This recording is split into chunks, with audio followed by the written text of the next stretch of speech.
Axé, meus irmãos, sejam bem-vindos a mais um vídeo.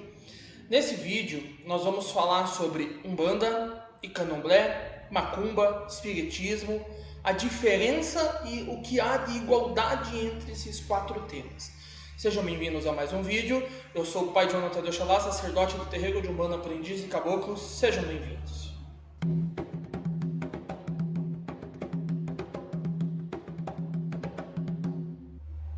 Então, pessoal, esse vídeo eu tenho como tema tentar explicar para vocês a diferença dessas palavras e desses termos que muitas pessoas procuram na internet, e pessoas que não têm o entendimento da religião de matriz africana acham que às vezes é tudo a mesma coisa, mas não é.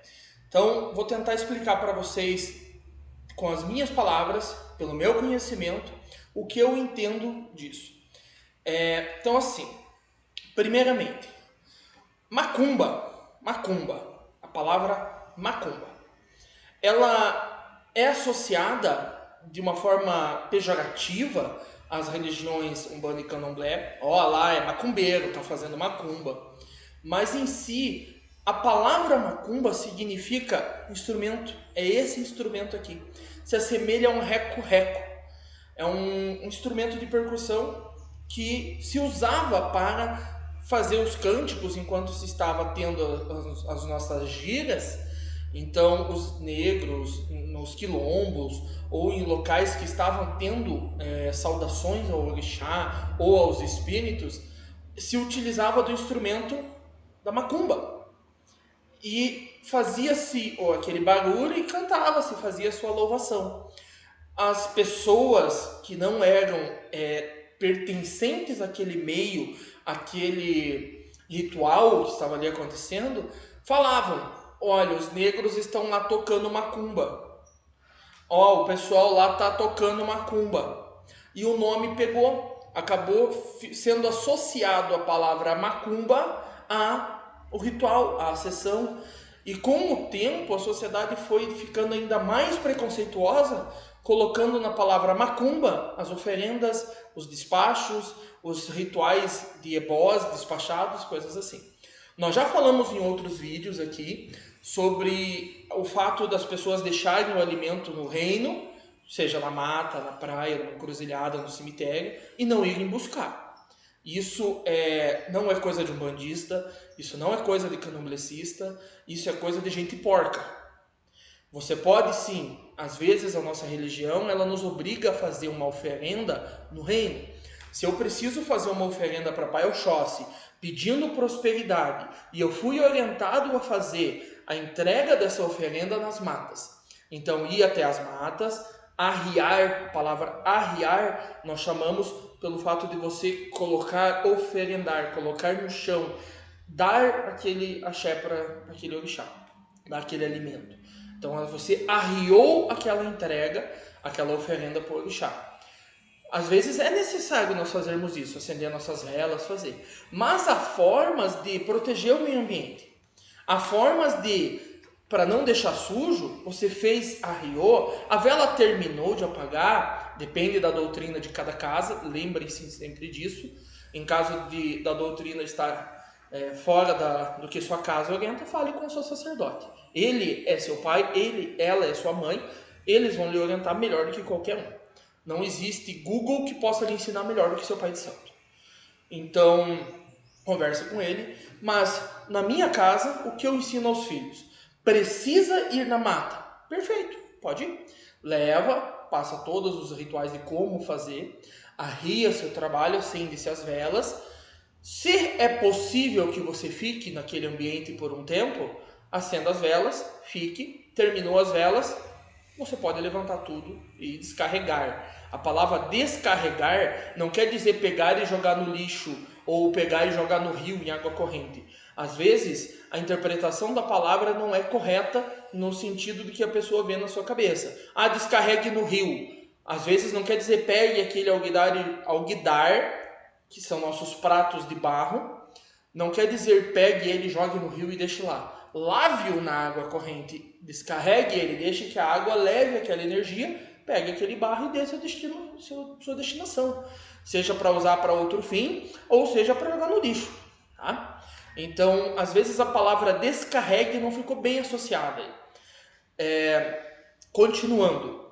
Com tudo isso, nós temos então a primeira palavra para desvincular aí, que é a palavra macumba.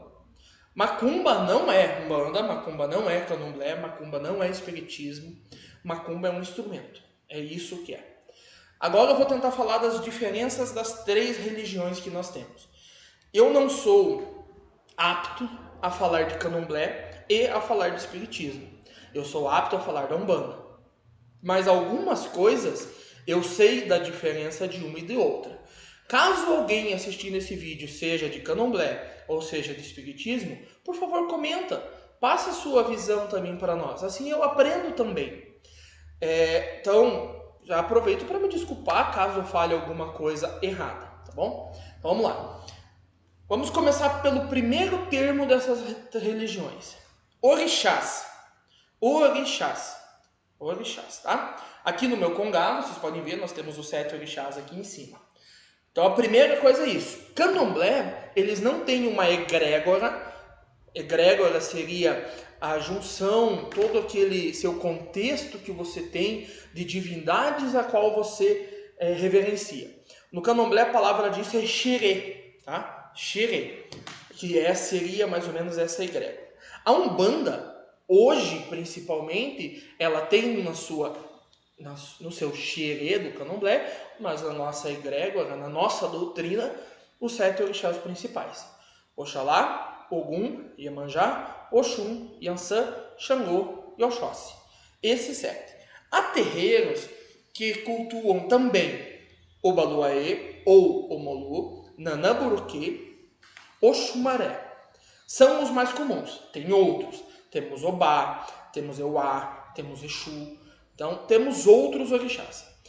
Mas isso, para deixar explicado, a Umbanda são 7. No Candomblé são 16, comumente. Não são todas as doutrinas, não são todas as casas. Normalmente, o xerê do Candomblé são 16. Algumas casas chamam de Odus, os 16 Odus.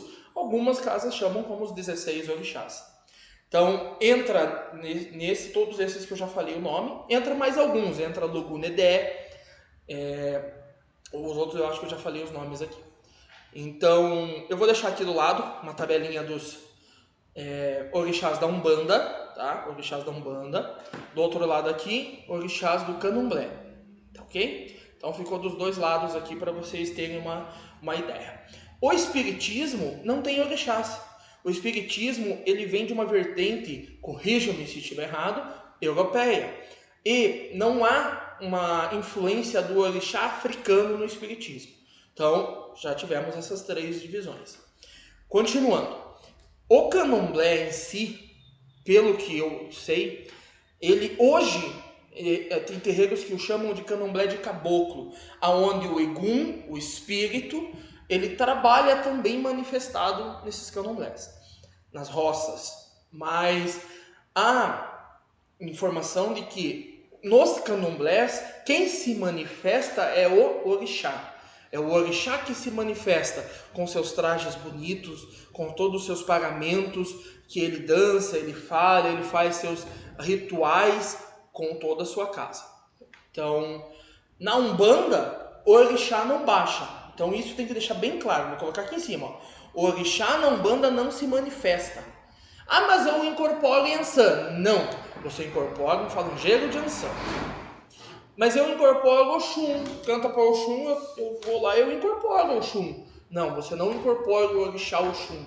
Você incorpora uma energia que às vezes pode ser um elemental da própria energia de Oxum, que traz seus traços, suas características, mas a maioria das vezes você incorpora um espírito, um Egum, com todos aqueles traços e aquelas características do orixá.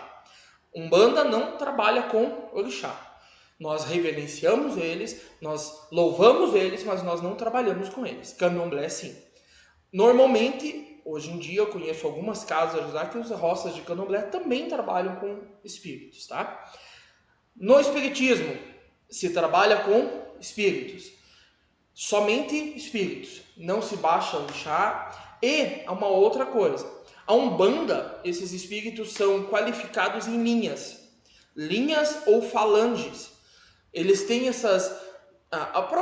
nós, humanos, qualificamos eles, separamos eles em determinadas linhas, conforme eles mesmos foram nos orientando e ensinando, para que nós tivéssemos uma forma mais apropriada de reverenciá-los, de trabalhá-los. O Espiritismo não possui isso. Todos os espíritos que passam pelo Espiritismo são chamados como mentores, eu acredito que até como guias também. Mas esses mentores vêm trazer sua informação, sua orientação, sua palavra, seus recados de outros eguns, pessoas até mesmo conhecidos, né? Então, acredito que essa seria a divisão. Vamos lá, temos mais algumas coisas. O Espiritismo, ele não possui atabaques, ele não possui essa musicalidade que a Umbanda e o Candomblé possuem. Ele tem outras formas, principalmente orações, preces, mas não possui essa musicalidade do tambor. A Umbanda possui o tambor, possui o atabaque, foi uma herança que veio junto com o Candomblé. O Candomblé também o possui. No Candomblé se utiliza do agdavi, desculpe a pronúncia, mas é uma varetinha de bambu e se utiliza os toques junto com aquela vareta. Na Umbanda não se usa. A Umbanda se usa apenas as mãos, os toques são apenas com as mãos. Outra coisa, a palavra Ogã, que é uma função da hierarquia de um terreiro, ela surgiu no Candomblé, onde lá a palavra Ogã tem outro significado. Ele é o servo, e daí tem várias designações, não vem ao caso porque eu não falo de Candomblé, não tenho propriedade para falar disso, estou só dando uns toques. Mas a Umbanda, ela tem, quem toca o tambor é o tabaqueiro ou a tabaqueiro. E houve uma apropriação do nome, que quando esse atabaqueiro, ele é consagrado, ele tem a sua capacidade de comandar o coro, ele consegue comandar uma gira. Então ele consegue no atabaque saber quais os cânticos puxar, em qual momento puxar, quais os toques utilizar. Ele é consagrado na Umbanda como Ogã. Então foi uma apropriação do nome. Outra coisa, então tem várias coisinhas. No Candomblé existe a tradição, então seria até importante que alguns sacerdotes do Candomblé se manifestassem para me explicar de onde essa tradição surgiu. Seria bem bacana. Mas existe uma tradição de que mulheres não são ogãs, não tocam atabaque, não podem fazer isso. A Umbanda, ela libera isso, então há essa permissão, é bem cultural mesmo, por situações tradicionalistas, tradição daquela religião. Como eu disse, dependendo, algum sacerdote pode se manifestar comentando aí para nós qual que é o motivo que não pode, e tudo bem, não estamos aqui para julgar ou não, mas para aprender. A Umbanda libera, pode. Há casas que têm certas restrições, devido a mulher estar naqueles seus dias particulares, né? Ou estar com algum corte na mão, ou estar com o corpo aberto. Então, há casas que têm suas doutrinas diferentes. Mas, estamos aí. Continuando nossas divisões, né? Então, basicamente, essas três, elas são bem diferentes, mas tem coisas que elas são iguais. Ambas as três, o Espiritismo, a Umbanda e o Candomblé, acreditam em um Deus único. É apenas um Deus. Para o espírita, é Deus. O Espiritismo, ele tem muito do cristianismo junto, então ele acredita muito em Cristo, no Evangelho também. Então, até mesmo tem livros que falam o Evangelho segundo o Espiritismo. Não sei, eu recomendo os livros de Allan Kardec, são muito bons também para isso. Já a Umbanda e o Candomblé, eles não têm a visão de Jesus Cristo assim como o Espiritismo tem. Mas acreditamos tanto que no sincretismo Oxalá é Jesus Cristo. Então nós temos ele como representante da nossa egrégora também. Mas o que eu quero focar ambos acreditam em um Deus único. no entanto com nomes diferentes. No candomblé, Deus é Olorum. A Umbanda, dependendo da nação que foi herdada aquela tradição, ela é Olorum, ela pode ser Zambi ou até mesmo Deus, dependendo a tradição que aquele nome foi herdado. Então, pessoal, nesse vídeo eu quis falar mais disso, das diferenças e algumas igualdades, né? Eu vou falar de outros assuntos nos próximos vídeos. Não se esqueça de comentar aí, seria bem bacana. Se gostou do vídeo, deixa seu like, que também nos ajuda. E compartilha com os irmãos, vamos caminhando. Quem ainda não sabe, nós estamos com um curso de Umbanda, sendo ofertado de forma gratuita aí no canal. Vai estar aqui aparecendo no finalzinho do vídeo aí o link da playlist. Pode acessar lá, fica à vontade. E obrigado a todos. Axé.